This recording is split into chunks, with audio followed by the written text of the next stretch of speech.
Hey guys, welcome to Appalachia's Homestead. Patera here with a quick video for you tonight. I sort of in jest called this video what I have, but there is a lot of truth to it. If I could go back and redo my video about the top 10 homesteading tips, there's two things that I would add to it. The first thing that I would add to it, however, is what I'm about to talk about. This is advice, and this is coming from a hardcore experience. A lot of you out there that live out in the country a lot, even if you have lived out in the country, I think this is something that could happen to you because it creeps up on you unexpectedly. What I'm talking about is your septic system. I've mentioned in a video or two before that I sort of halted some of the plans with our area where our lasagna garden is because we possibly would have to redo part of the septic system, probably redo the line. Well, we had it emptied, no problem there. We had a blockage in the line. So we thought we had gotten around the issue. We have also talked about buying a new high-efficiency washing machine because we need to get the pressure and get, the washing machines put so much on a line. If you live on a public system and that's all you know, it is unmerciful how much water you use. And again, it really takes you to have a really bad experience with a septic system to have a complete appreciation for that. And and how important it is to be able to do, to wash your dishes and do your laundry and to take a shower and flush your toilet. Well, we're having an issue again. Now, part of our problem is the rain that we've been having this winter. It has been an unmerciful winter in terms of rain and water this year, all year. I mean, I don't even know what the record is, but I mean, there hasn't been anybody that I haven't talked to that's not going to tell you the same thing, that it has been an unmerciful wet year.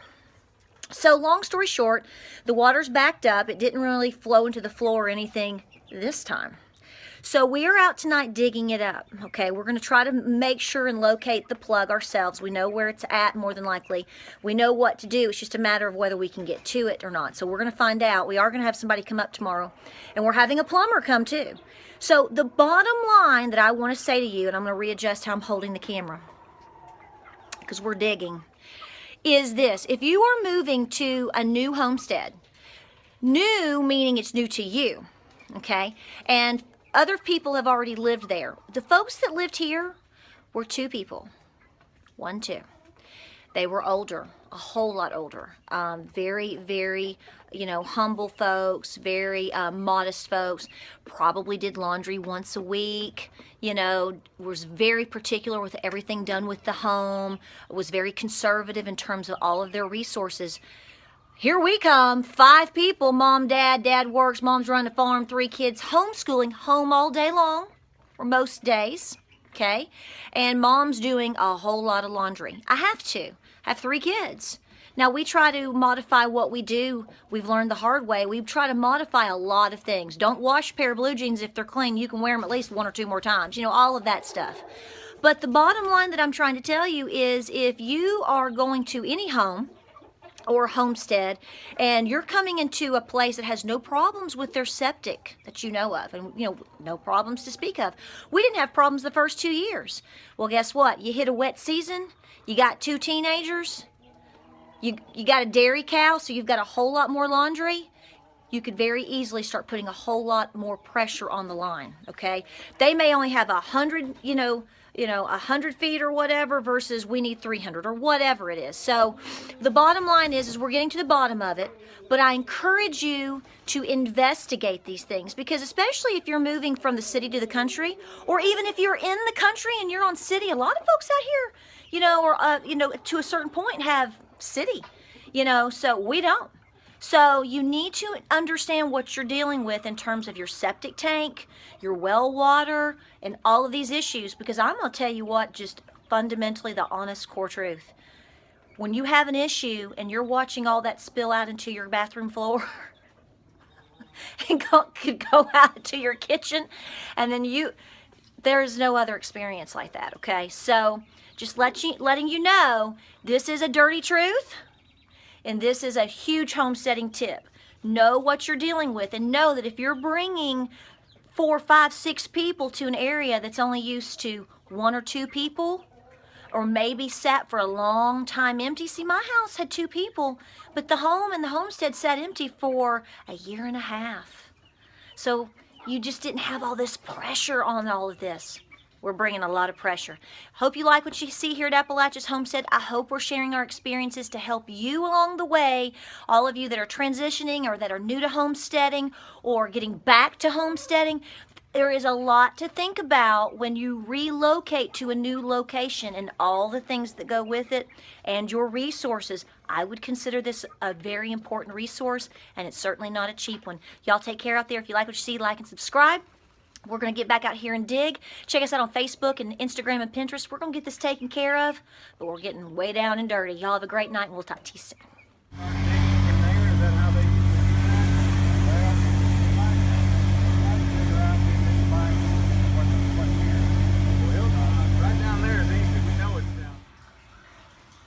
All right, guys, here we are the day after and where we are. Last night we were out here for quite some time. We dug this out, as you saw. We opened that up, that large piece of concrete, and we were able to dislodge a clog within the line. That was a good fix. Since then, we've gotten up finally and we've made it down to the county health department, talked with them, and we have to get a permit in order for if you're having a septic work done, anybody that's reputable is not going to do anything really until you have a permit to do so, whether it be a repair or whether it be putting in a septic tank. There's a lot of ins and outs with this. Well, we already have an established septic tank, so we're probably looking at a repair. Since then, we've called up a gentleman who pumps septic tanks. He's come up here twice before already. He's opened it up for us, and he's already said, yes, you got it unclogged, you did a good job, but I'm telling you it's too full, so you're having an issue with your line. I can't tell you what, because that's not what I do, but there's no doubt you're having an issue with your line. Since we have an extremely wet spot down the property, we are assuming that that is where the field line is probably either 1, collapsed, or 2, that's where it ends. If that's where it ends, it's not enough for our household. So we are scheduled for repair to come up. We've got that taken care of. And in the meantime, we've had this pumped out, so we should be good for a while until we know what's going on. Now, the bad thing is rain is moving back in this weekend. So when you're dealing with extremely wet flooding conditions and all that we've already discussed in terms of us already putting pressure on the line, or maybe there's an issue somewhere, it can really cause a problem. So just to put you in the know, if you're moving from city to country and you've never dealt with this type of issue, always know you need to know about your septic tank, your field line. You might want to find out ways to investigate all of those things. They did not have anything on record for us. When you have a house this old, and when you live way, way out, you know, things can be done, you know, and then not put on paper. The gentleman that lived here before us, we suspect he is the one that put in the septic tank and field line, but you're talking 40 years ago. He was a contractor, so he did a good job. We're not having any issues with what we see, but something's going on, and it's more than likely, if you really at the end of the day want to know, like I said last night, we just don't have enough field line. So we're under repair. We're hoping to get it fixed in the next week or two. In the meantime, we're good to go. We appreciate you watching us here at Appalachia's Homestead. We just like taking you along for our journey. If it helps you in your transition as you are, you know, a new homesteader or moving to a new property, that's our goal. And be sure to like and subscribe if you like what you see. Check us out on Facebook and Pinterest and Instagram, and we'll keep you updated. And like I said, I was sort of down on myself in a video. I talked about, you know, not getting my winter garden in, talked about this and that, and as it turns out, she was probably coming up earlier than expected. So things happen for a reason. Y'all keep homesteading, and we'll talk to you soon.